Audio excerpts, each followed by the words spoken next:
what wealthy people understand is if you time the market, you buy enough, you control enough equity positions, when the market goes up, you can get wealthy quickly. But when you leverage that tied to duplication, let's say you had one rental property versus 20 during that same market force. Over here at 20 by 10%, so you grew by 200%, whereas over here you had just 10%. So it's the combination of leverage to duplication, timing the markets, and having equity expansion that creates wealth very quickly, especially for multifamily investors. Have you been thinking about buying your first rental property for some time, or do you already own a bunch of properties? Well, fellow investors, you found the right location to listen and learn from others' successes. Welcome to The Very Real Estate Effect with your host, Axel Mont-Saint-Jean. Hello, and welcome back to The Very Real Estate Effect podcast, a show dedicated to real estate investing right here in Quebec. And yet today we have a guest from the USA. I'd like to welcome Mr. Connor Steinbrook. Welcome to the show, man. What's going on, guys? Hope all's well. Let's dig into it. Let's dig in. I'm really excited to have you. Before we jump into it, this episode, you'll want to share it with a friend who's a buyer or a seller right now, because Connor's got tons of information for you. He leads a gigantic team of brokers. And actually, why don't you tell us about it? Like, how in the world did you get started in real estate investing? Yeah, I have a kind of a unique background. I'm going to tell my story really quick for you guys so we can get right into the nitty gritty. But I went off to college, University of Oklahoma. I'm out of Dallas, Texas. And when I was a freshman in college, the online poker boom kind of took off. You guys probably remember back in the day, Chris Moneymaker won the World Series.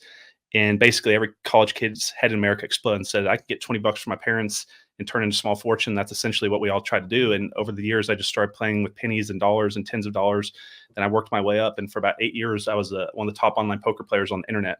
And I was what was called an online cash game player, but I was what's called a multi-tabler. So I'd play like 16 tables on a 4x4 grid.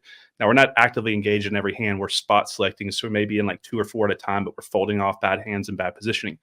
But I did that, was very successful. And then I learned the hard lesson of having one income stream and being what's called a solopreneur, which was on April 15, 2011. If you guys pulled up on the internet, this was called Black Friday.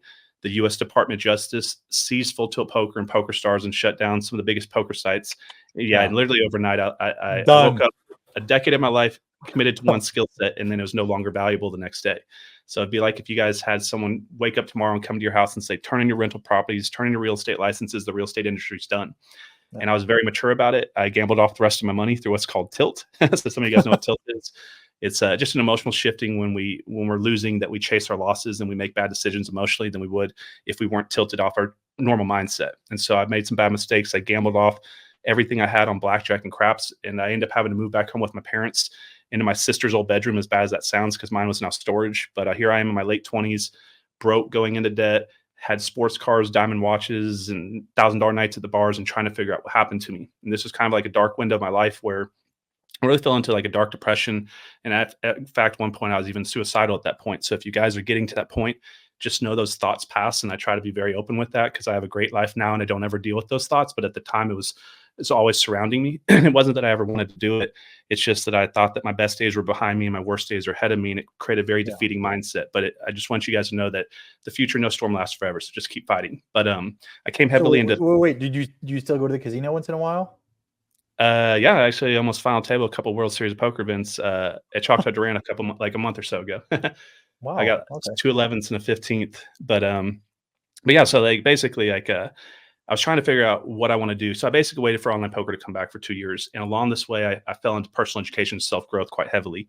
So I started figuring out, well, I want to become wealthy. Now I'm going to have to do something besides poker. So the first thing I did is I started studying wealth. So I started looking into Andrew Carnegie, Vanderbilt, Henry Ford, all the wealthiest people at the time, and studying, how they got there. And what I realized was I created what's called, Axel, the wealth quadrant, which has 4 components to it that I've been teaching for almost a decade now. That's helped a lot of people become multiple seven-figure net worths, which is the first box of 4. If you think about Robert Kiyosaki's cash flow quadrant, I mimicked it, but I created the wealth quadrant. The first one's duplication and leverage. I was a poker player doing everything on my own. Some of you guys are investors doing everything on your own, an agent doing everything on their own.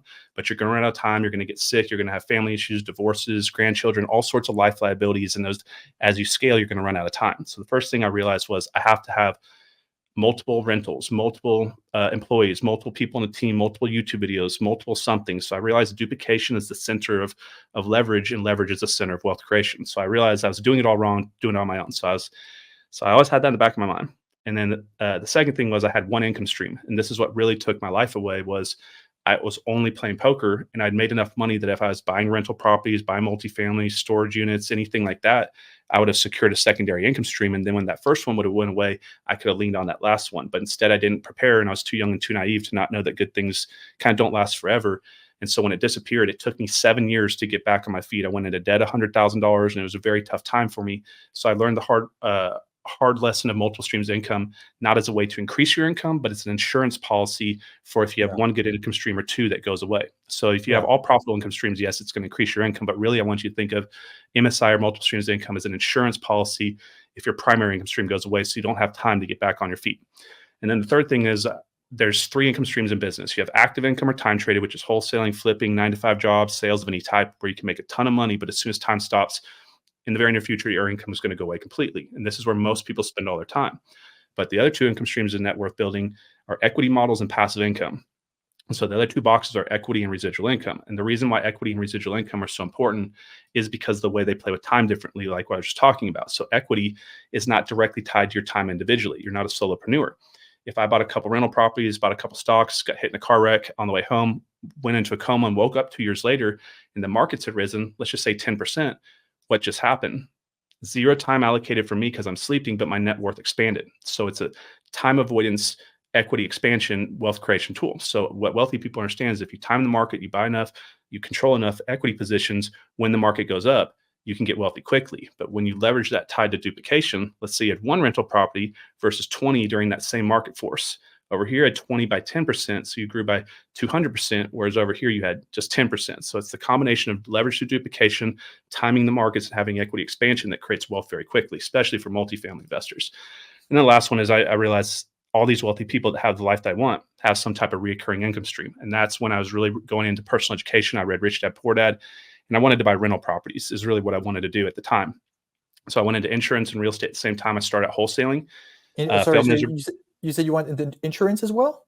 Yeah, I did insurance and wholesaling at the same time. I was a little bit lost, and I was trying to figure out which direction to go to. So I got my insurance license, but I really wanted to build passive income. So I was gravitated towards the investing side. So I started out wholesaling, and it went really bad. I struggled for my first 6 months, didn't do a single deal, ran up a bunch of debt, but I stuck with it, guys. So just stay with it. And I figured out my next year, I did like a little over 30 deals.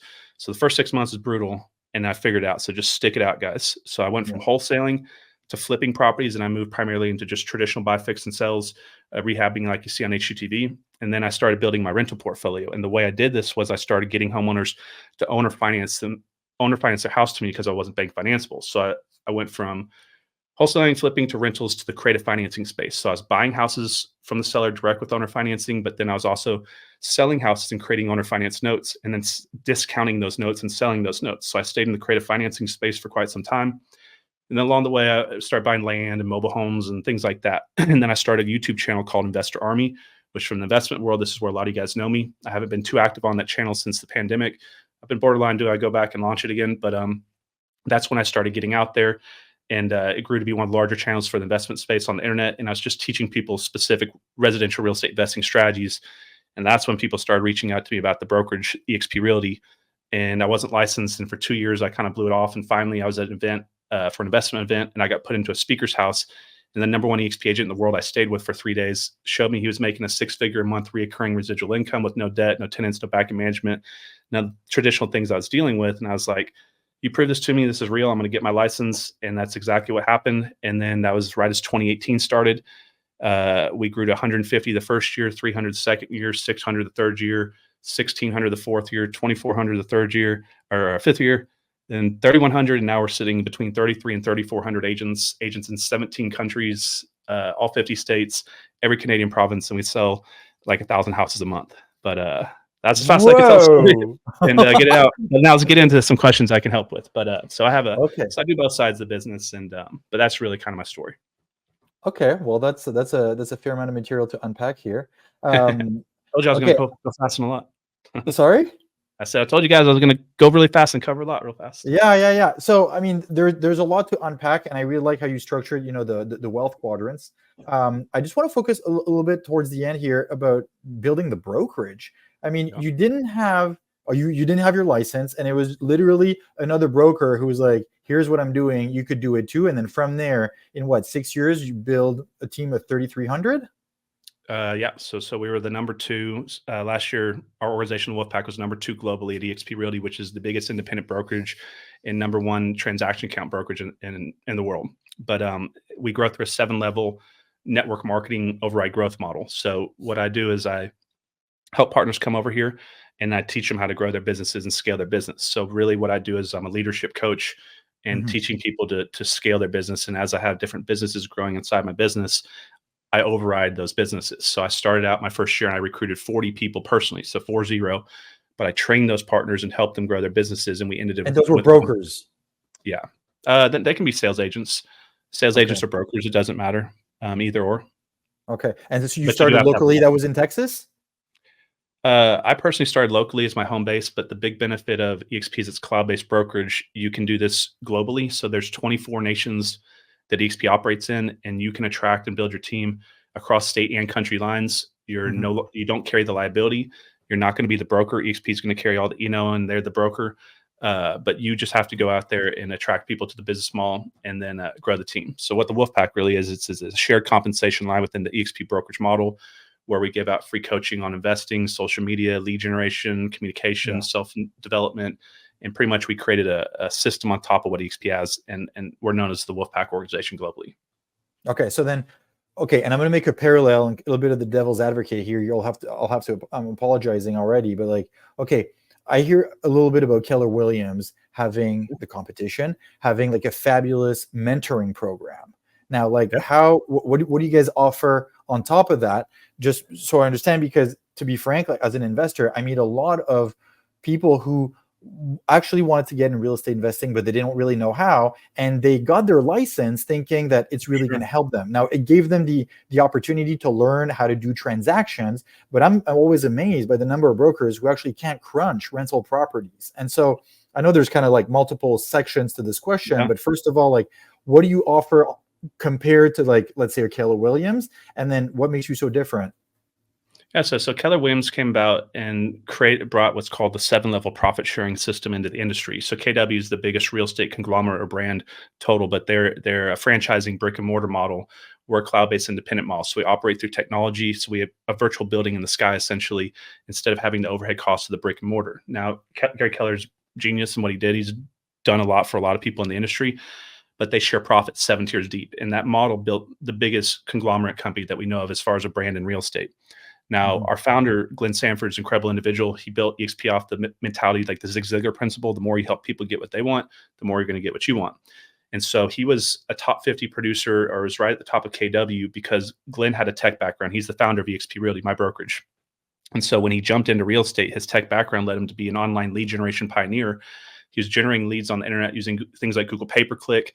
Things are now common sense to us, but at the time he was Ford vision. He's really on the front edge pulse of this. So he shot up to the top of KW.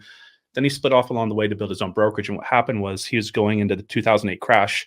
And what was going on right now was happening back then. You have a front door and a back door in a business. The front door is incoming revenue, how many sales are coming in, and then the back door is the expense side, the liability side of the business. Now we can play with both sides, but if the front door breaks, meaning less revenues coming in, we really have to guard the back door. We go out of business. And that's when he said, these buildings, this brick and mortar system is really what's bringing me to the bottom, taking my anchor down. I want to sink at the bottom of the ocean. And that's why you see so many different industries going cloud-based or tech-driven to get outside the expense of the office. So he said, what if I create a new company and build it the same way KW did, but instead of sharing profit 7 tiers deep, we share revenue off the top 4 expenses. What if we go cloud-based to get rid of the offices, which will free up the money to do so? And also, we're going to become a publicly traded company. So you hear EXP called the agent-owned company, but also the agent-grown. So we're agent-owned because we give out stock awards, 5 different ways to acquire stock in the company, just doing the things you're doing. And then agent-grown is through the revenue share model. So we have a 7-tier model that's a split 50-50 with the company.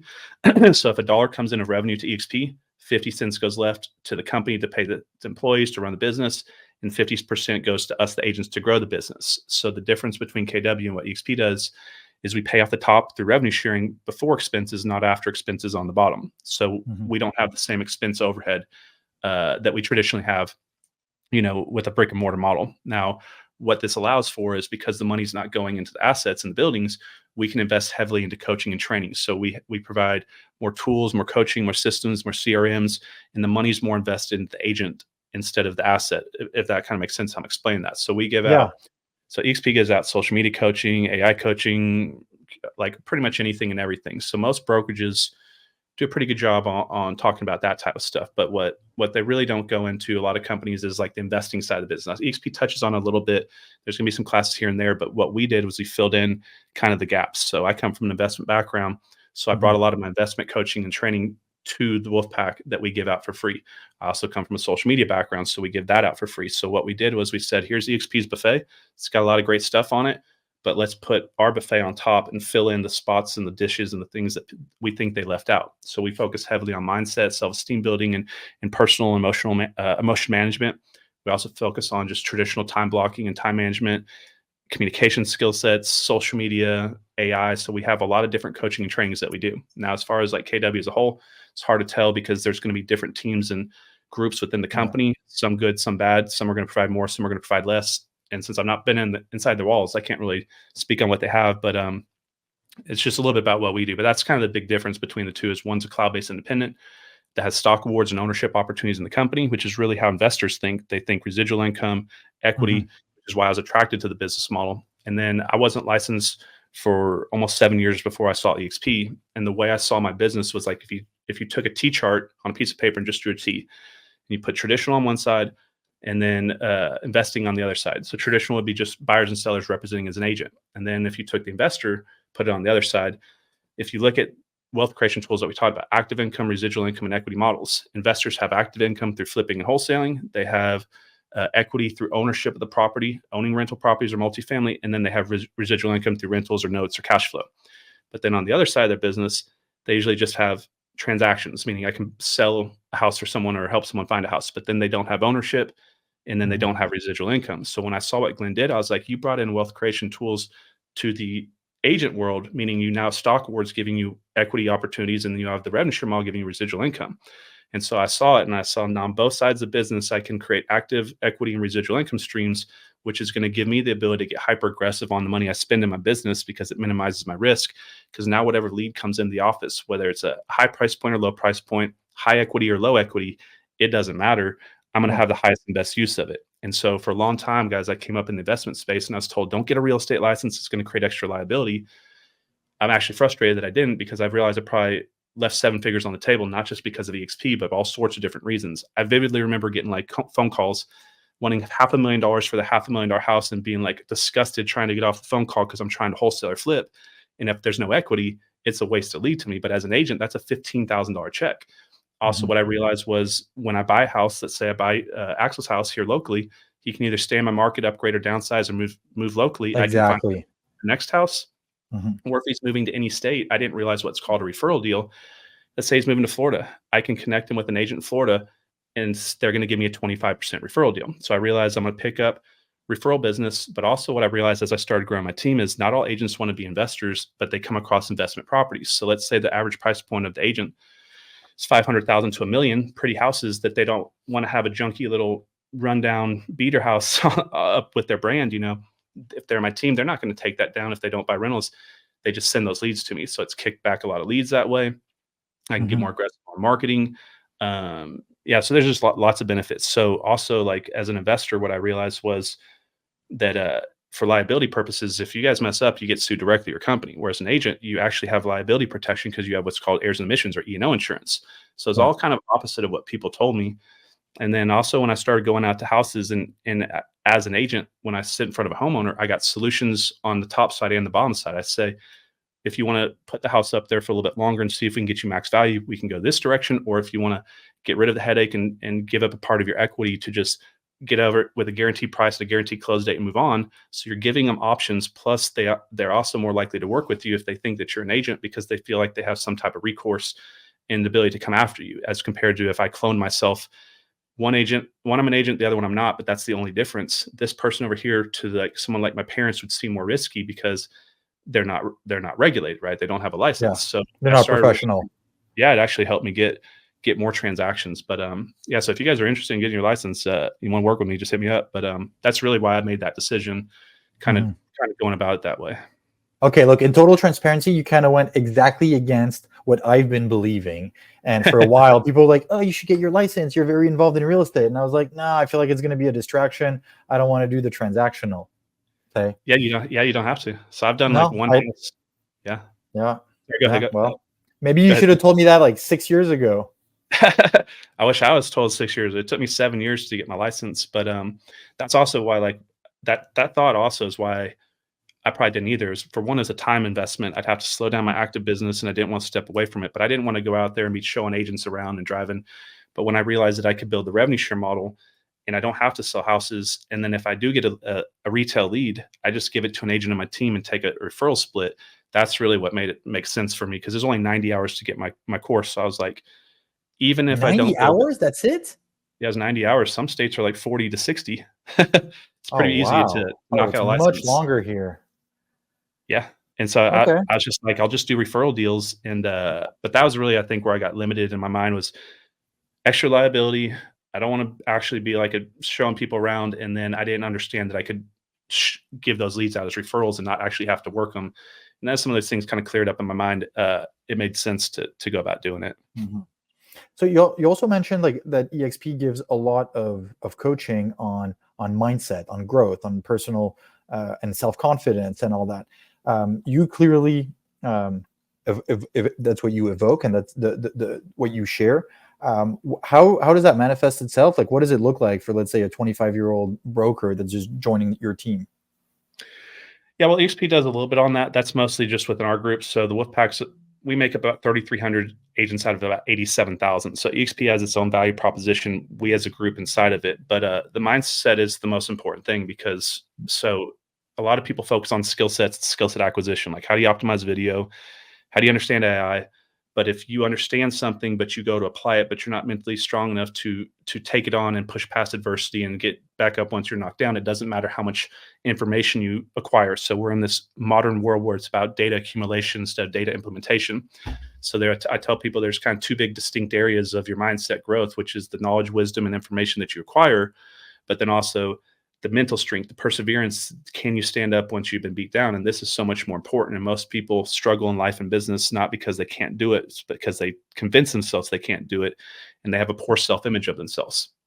And belief is incredibly important. And it's a cliche thing, just like goal setting, but people really don't understand it. They think on it and touch on it, move past it.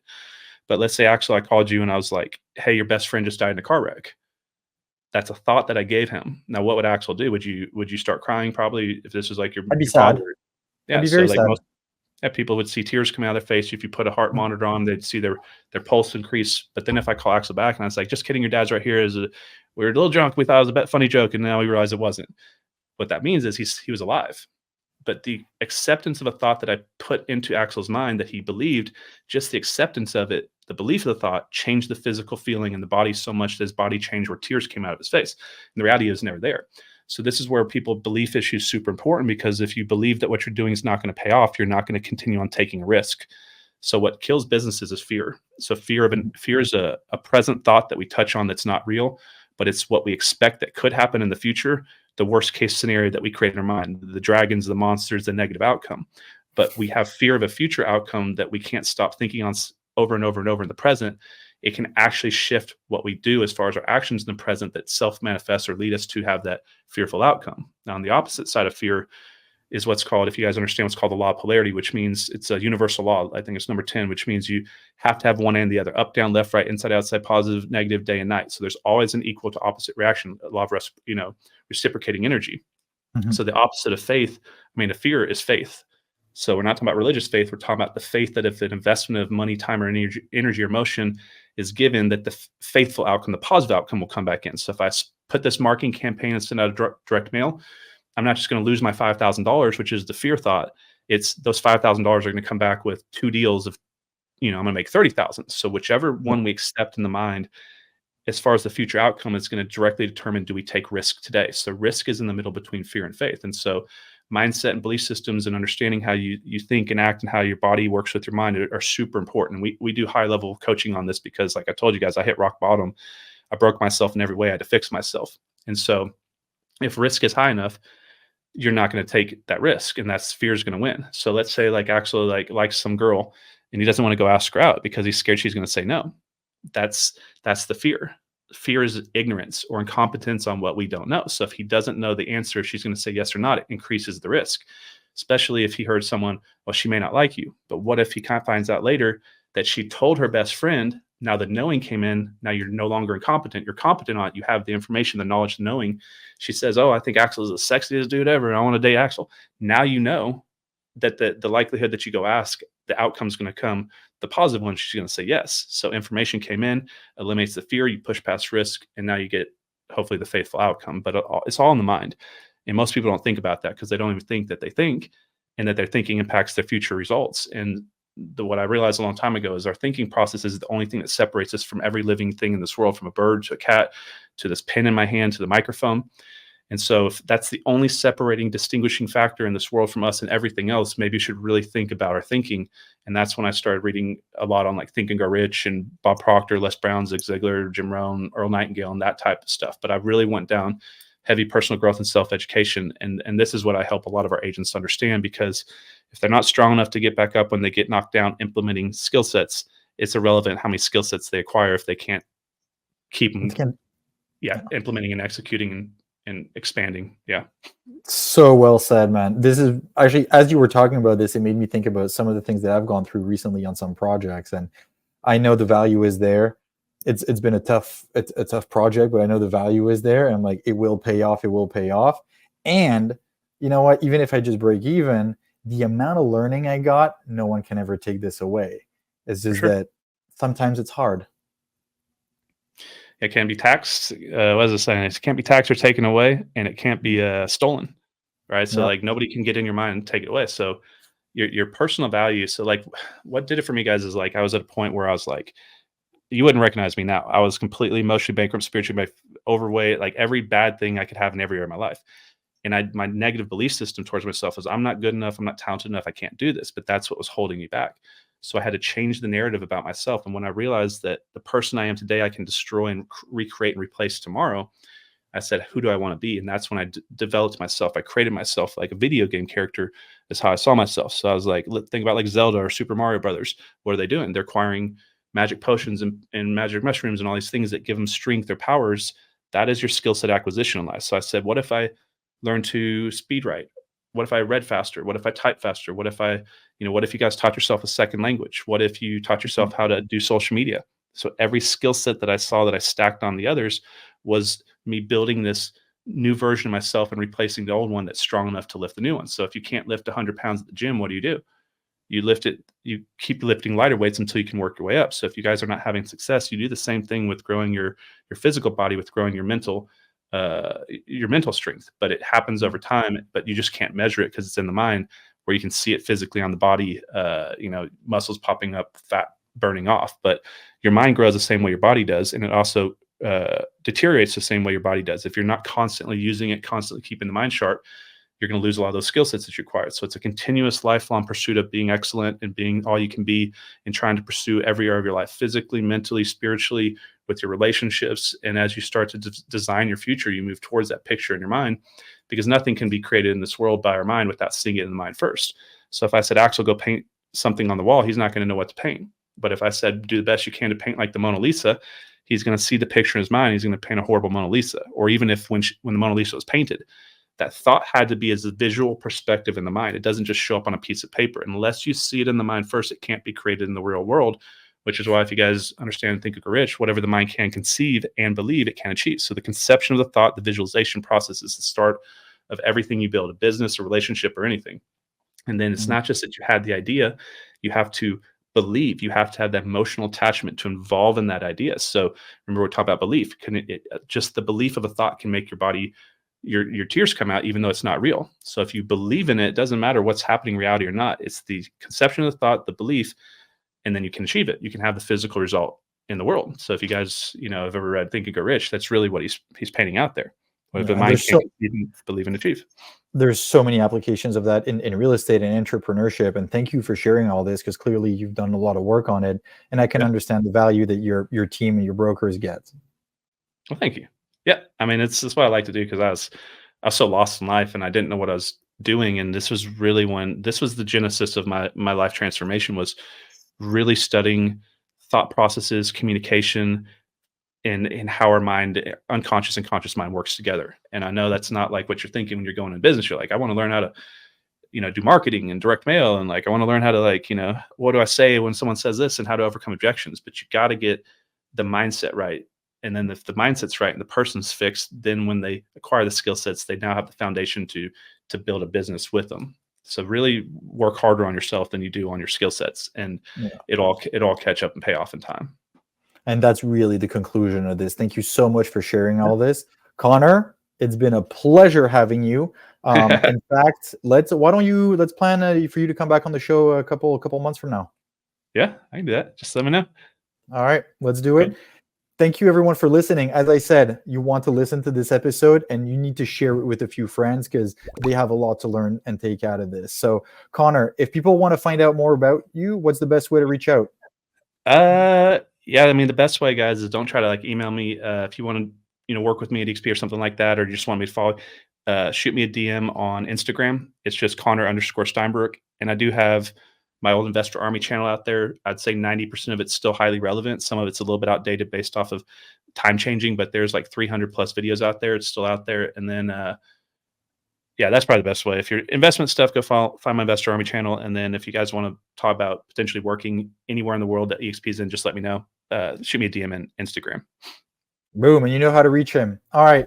On this note, thank you very much. It was a pleasure. And to everybody who's listening, as usual, research your market, make some offers. Thank you. And I'll talk to you next week. Ciao, ciao. Awesome. All right. I guess.